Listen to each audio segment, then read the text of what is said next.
पांडे इस बुलेटिन की शुरुआत बड़ी खबर से करेंगे, जहां सोनम की बेवफाई से जुड़ी बड़ी खबर है। ये सोनम ने एसआईटी की पूछताछ में अपना गुनाह कबूल कर लिया है। पुलिस ने राज से सोनम का आमना सामना करवाया और सोनम ने हत्या की बात कबूल की है। मेघालय पुलिस ने कहा है ये, और सोनम से लगातार पुलिस की टीम पूछताछ कर रही है।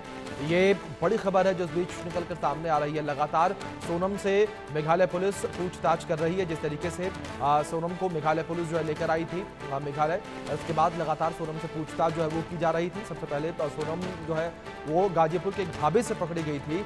इसके बाद उसे पटना लाया गया था, पटना से कोलकाता, कोलकाता से फिर मेघालय सोनम को लाया गया और लगातार अब मेघालय पुलिस सोनम से पूछताछ कर रही है।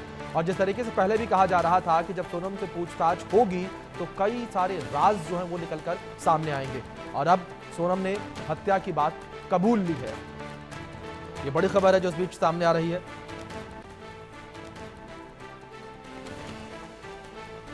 सोनम ने हत्या के बाद कबूल ली है, साजिश को उसने कबूल लिया है। उसने माना है कि राजा रघुवंशी की हत्या जो है उसने ही करवाई है। और मेघालय पुलिस ने जो है सोनम का आमना सामना राज से करवाया, उसके बॉयफ्रेंड से, उसके प्रेमी से उसका आमना सामना करवाया। और इसके बाद जो है सोनम ने अपने गुनाह को कबूल किया है। उसने कबूला है कि उसने ही राजा रघुवंशी की हत्या की साजिश को रचा था। पूरी प्लानिंग उसने की थी, पूरी प्लानिंग के साथ वो मेघालय पहुंची थी और इसी प्लानिंग के तहत उसने मेघालय में हत्या करवा दी राजा रघुवंशी की। ये बड़ी खबर, ये बड़ा कबूलनामा बताया जा रहा है। सोनम से लगातार जो है पूछताछ अभी भी जारी है और पुलिस की टीम जो है वो सोनम से पूछताछ कर रही है पूरे मामले को लेकर, इस पूरे हत्याकांड को लेकर कि और कोई तार तो नहीं जुड़े थे या अन्य जो पूरा मामला है उसको लेकर यहाँ पर लगातार पुलिस की टीम जो है वो जांच पड़ताल कर रही है। लेकिन फिलहाल जिस तरीके से बड़ी खबर यह निकलकर सामने आई है कि सोनम ने कबूल किया है इस पूरे हत्याकांड को। मैं बोलती भैया मेरा बच्चा कभी ऐसा काम नहीं कर सकता, मेरा बच्चा कभी ऐसा काम नहीं कर सकता भैया, कभी ऐसा काम नहीं सकता। 20 साल की उसकी उम्र है भैया। जब से हम सुना 3 दिन से हम पानी नहीं पिए, जब से मेरा बच्चा गया परसों के दिन से। न मेरी बच्चियां न मेरी बच्ची छोटी वाली गिर के बेहोश हो जाती है। हमारा वही जिम्मेदार है, वही हमारा सब कुछ था। हमारे पति शांत हो गए भैया, इकलौता बेटा था और मेरे कोई आगे पीछे भैया कोई ना काम करता तो सोनम के भाई के यहाँ काम करता तो वो भी वही फैक्ट्री में वो भी काम करती थी। अब काम कर रहे में आप भी तो बात करोगे, कोई बात करेगा तो तुम भी बात करोगे। झूठा फंसा दिया भैया मेरे बच्चे को। 20 साल के बच्चे से कहाँ कार करता है, वो ऐसा बच्चा है भैया जैसे सब्जी कोई बेचता ना और उसके पैर में जूता चप्पल न हो, देख लेता तो अपने चप्पल जूता उतार के दे देता था। नंगे पैर आता था, मैं खूब चिल्लाती थी, मैं बोलती थी मैं खाना नहीं दूंगी, तेरे को चप्पल ला के नहीं दूंगी, मेरे पास नहीं, कहाँ से लाऊं, फिर भी दे के आ जाता था। मैं सरकार से यही प्रार्थना करती हूँ मेरे बच्चे को भगवान बेकसूर साबित कर दे, मेरे बच्चे से नहीं कर सकता भैया। कौन रोज नहीं, अरे कोई हमने भी 60 साल की उम्र निकाल ली, ऐसे बेल माना लेते हैं, हर किसी को बेल बना लेते हैं। मैं आपके घर से क्या आप मेरे रिश्तेदार हो गए क्या? मांगना इन्होंने बहुत मेघालय को बदनाम करा है, वो बदनाम करा है, जबकि वो तो नहीं अंडरग्राउंड काम कर रहे थे। मेघालय की पुलिस लेके इंदौर, मेघालय की पुलिस लेके इंदौर आई है। और ये इंदौर आई ना, ये पहले इंदौर आ चुकी, 2 दिन यहाँ रह चुकी है, इसकी लड़ाती रही किराए के मकान में। रातों रात वो क्या दिन में सफर नहीं करती, रात में सफर करती थी ये, कि दिन में कोई पहचान लेगा। आपके भरोसे मेघालय पुलिस ने सही काम किया, बहुत अच्छा काम किया। मैं तो मेघालय का जो बदनाम करा था माफी चाहता हूँ मैं, बहुत अच्छे। आप माफी मांग रहे हैं? हाँ, क्यों? बदनाम वो लड़का वाला करते ना। आप मैं तो मुझे तो मेरा बच्चा पहले लाश है मगर ढूंढ से निकाला। वो तो आज भी कह रहे हैं मेघालय वो एक ही स्टूडेंट की है, सीबीआई चाहिए, सीबीआई चाहिए। क्या करे सीबीआई के, मेरा बच्चा तो मरा वाला दिया, तेरी छोरी आज जिंदा है, वो तो इसके भी वो केस बंद हो जाएगा, फिर वो शादी करेगी उससे ही। आप क्या मांग करते हैं कि इनको तो फांसी की सजा, पहले तो पूरी इंक्वायरी अभी होगी, इसमें और भी पकड़ाएंगे और भी। बड़ी खबर आप तक पहुंचा दें, सोनम ने गलती की है तो उसे फांसी हो, सोनम दोषी है तो खुद उसके खिलाफ केस लड़ूंगा। सोनम रघुवंशी के भाई का बयान ये सामने आया है, सोनम दोषी है तो उसे फांसी हो, ये बड़ी खबर है जो निकलकर सामने आ रही है। और हमने सोनम से रिश्ता तोड़ दिया है, सोनम दोषी तो खुद उसके खिलाफ केस लड़ूंगा, मैं राजा के परिवार के साथ हूं, ये कहा है सोनम के भाई ने। सोनम के भाई का ये बड़ा बयान सामने आया है और कहा कि सोनम ने अगर गलती की है, आरोप सिद्ध होते हैं तो सोनम को फांसी की सजा हो। ये बड़ी खबर इस बीच निकलकर सामने आ रही है और सोनम का भाई, उसका ये बयान सामने आया, उसने कहा कि मैं राजा के परिवार के साथ हूं। ये बड़ी खबर है इस बीच जो निकलकर सामने आ रही है और एक बड़ा बयान ये बताया जा रहा है। जिस तरीके से सोनम के भाई का ये बयान सामने आया जिसने कहा कि मैं राजा के परिवार के साथ खड़ा हूं। ये बड़ी खबर है जो इस बीच से निकलकर सामने आ रही है। सोनम रघुवंशी के भाई का ये बड़ा बयान सामने आया है और जिस तरीके से भाई बहन का रिश्ता पवित्र माना जाता है और ऐसे में भाई जो है वही अब अपनी बहन के खिलाफ है, क्योंकि जिस तरीके से बहन ने ये कुकर्म किया, जिस तरीके से बहन ने अपने ही पति की हत्या की साजिश रची, तो ऐसे में ये भाई का बड़ा बयान सामने आया।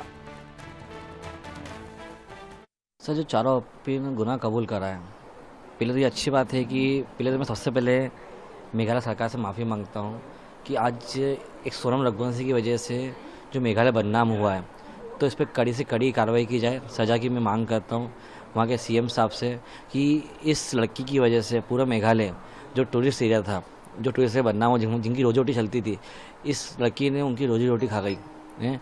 तो मैं इंडिया के सभी लोगों से अपील करता हूँ कि वो टूरिस्ट एरिया बहुत अच्छा एरिया है।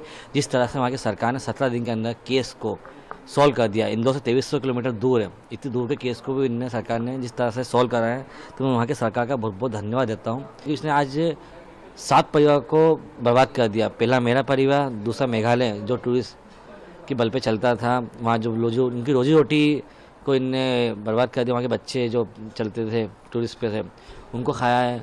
4 लड़के जिनको इनने पैसे दे के लिया है मर्डर करवाने के लिए, एक खुद का परिवार, 7 परिवार को खा गई है औरत।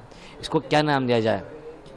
ये पिशाचनी नाम बोलते, जैसे पिशाचनी क्या होती है जो सबको खा जाती है, ये वो औरत थी। इस पर कड़ी से कड़ी कार्रवाई की जाए।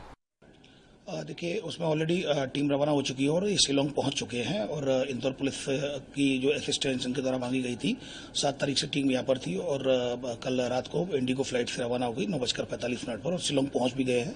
जो मेरे डीएसपी जो क्राइम के उनसे शिलोंग से बात हुई थी, घटना को लेकर क्या अभी इस तरह का कोई अपडेट नहीं, चूंकि ये टीम जा चुकी है। चूंकि टीम की इन्वेस्टिगेशन में क्राइम ब्रांच साथ थी, क्राइम ब्रांच की कोई अलग से कोई इन्वेस्टिगेशन नहीं चल रही है, ये मैं बहुत क्लियर करना चाह रहा हूं।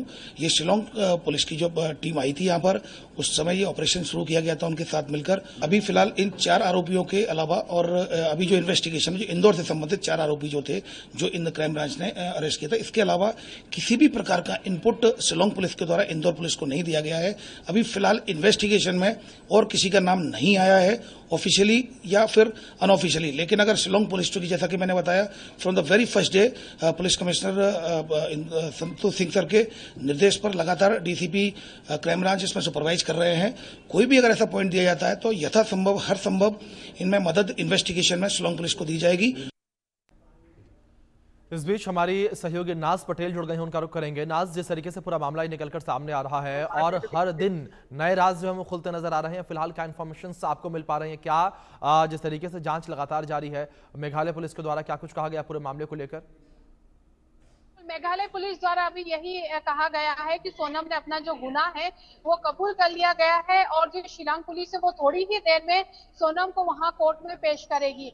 सोनम और जो आरोपी है उसको देखने के लिए बड़ी भीड़ वहां पर उमड़ पड़ रही है और जिस तरह से ये कयास लगाए जा रहे थे कि सोनम इंदौर भी आई है, ये बात भी हो चुकी है कि 25 से लेकर 27 तक जो सोनम है वो इंदौर आई थी और देवास नाके के वहां पर वो रुकी थी। साथ ही साथ वहां पर वो रुकी थी किसी के साथ में और टैक्सी के द्वारा वो वाराणसी गई थी, ये बात भी सामने आई है। तो संभवतः जो शिलोंग पुलिस है वो रिमांड खत्म होने के बाद उसको इंदौर लेकर आएगी। जिस तरह का पूरा घटनाक्रम हुआ है वो काफी दुखद है। इसके बाद जब सोनम का भाई जो है वो पहुंचा हुआ है यहाँ पर राजा रघुवंशी के वहां और वो राजा रघुवंशी की मदर से मिलकर फूट फूट कर रोया है और उसने यही कहा है कि सोनम ने जो कुछ भी किया है बहुत ज्यादा गलत किया है, अब उसे फांसी की सजा होना चाहिए। इस पूरे घटनाक्रम को लेकर इंदौर, मेघालय और यूपी में जबरदस्त यहाँ पर आक्रोश देखने को मिला है। अभिषेक मेरे साथ इंदौर वासी हैं जो कि पूरे घटनाक्रम को लेकर इनके मन में आक्रोश का यही कहना है कि जो पूरा घटनाक्रम हुआ है उसमें दोषियों के खिलाफ सख्त सजा होना चाहिए, क्या कहेंगे आप? हमें तो घटना बहुत ही बुरा हुआ है, क्योंकि क्या है कि अब मतलब आए दिन ऐसे रोज केसेस देखने को मिल रहा है, तो जाहिर सी बात है कि मतलब ऐसे केसेस को बंद करना चाहिए, तो सोनम को क्या सजा मिलना फांसी चाहिए? देना चाहिए। ऐसे को तो चौराहे पे खड़े करके बेल्ट मारना चाहिए इनको, ताकि इनके मन से डर तो निकले। आप क्या कहेंगे? अब मैं तो एक ही चीजें कहना चाहता हूँ, जितने भी लड़कियों के लिए जितने भी नियम बना के रखे सजा के, लड़कों को जितने सजा मिलती है लड़कियों के खिलाफ वो सारी की सजा लड़कियों के लिए भी बना दी जाए, और वही सेम सजा दी जाए, ताकि उनको समझ में आ जाए हमेशा जीवन में।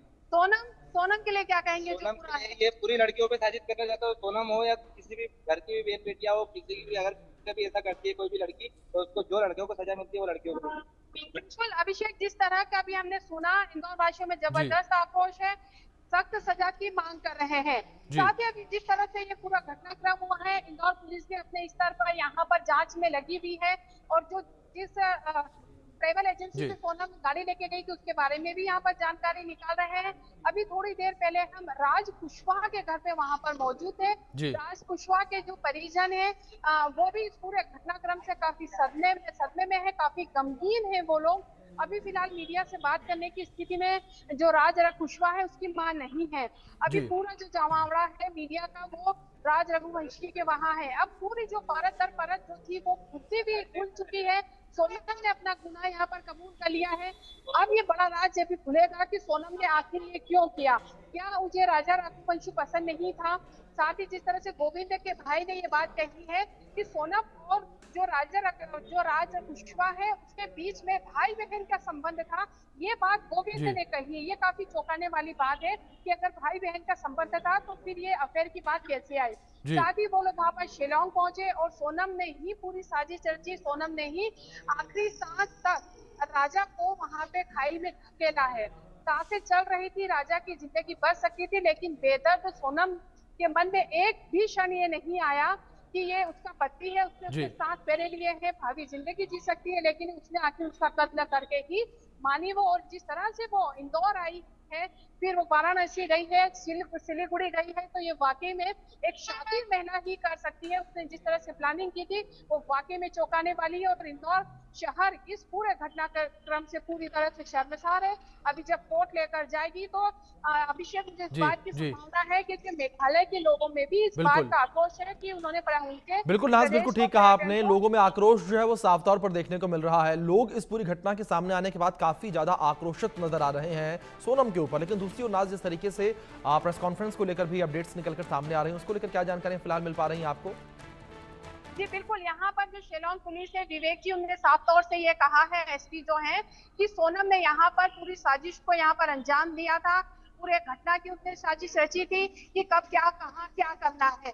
11 मई को शादी हुई थी उन दोनों की, उसके बाद वो लोग 30 तारीख को हनीमून के लिए निकल गए थे और 23 तारीख को सोनम ने इस पूरे घटनाक्रम को अंजाम दिया था। सबसे पहले वो जो यहाँ पर जो झरना था, बड़ा सा जो घाटी बनी थी, वहां वो लेकर गई थी। वो पहले सेल्फी के बहाने धक्का देना चाहती थी, लेकिन ये पॉसिबल नहीं हो पाया। तो फिर उसने दूसरे दिन सेल्फी और कुछ रील बनाने के बहाने वो राजा रघुवंशी को वहां पर लेकर गई और उसने तीनों आरोपियों को भी वहां पर बुलाया। और सबसे पहले जो वार है वो विशाल ने करा था, पीछे से मारा था उसने राजा को और फिर आगे से वार किया था। तो उस वजह से राजा पूरी तरह से नीचे गिर गया था, तड़प रहा था। लेकिन जब तीनों आरोपी थोड़े सहम गए, उन्होंने सोचा कि यहाँ से निकल जाते हैं, लेकिन सोनम इतनी बेदर्द थी कि उसने कहा नहीं, इसको हमें मारना ही है। तो वो उनने तीनों आरोपियों के साथ मिलकर वहां पर जो बड़ी सी खाई थी वहां पर राजा रघुवंशी को उसने धक्का दिया और वहां से निकल लिए। और तो पूरा घटनाक्रम में वहां से 11 किलोमीटर वो लोग वापस दोबारा मिले और फिर उन्होंने प्लानिंग रची कि उनको कहाँ कैसे क्या जाना है और किस तरह से टच में रहना है। इस पूरे मामले में एक बात को देखने को आई थी कि जो राज कुशवाहा है वो भी जाने वाला था, लेकिन वो पूरे घटनाक्रम से थोड़ा सा सहम गया, तो वो नहीं गया। उसने तीनों को भी रोका था। बिल्कुल नाज, बिल्कुल ठीक कहा आपने कि पूरी प्लानिंग के साथ इस हत्याकांड को अंजाम दिया गया है। और जिस तरीके से सोनम ने भी अब अपने गुनाह को कबूल कर लिया है, अब देखना यहाँ पर यह होगा कि कोर्ट की तरफ से क्या कुछ फैसला सुनाया जाता है। फिलहाल बहुत शुक्रिया आपका जुड़ने के लिए और इन अपडेट्स के लिए। अब बात करेंगे भारत में बढ़ते हुए कोरोना के मामलों को लेकर। जिस तरीके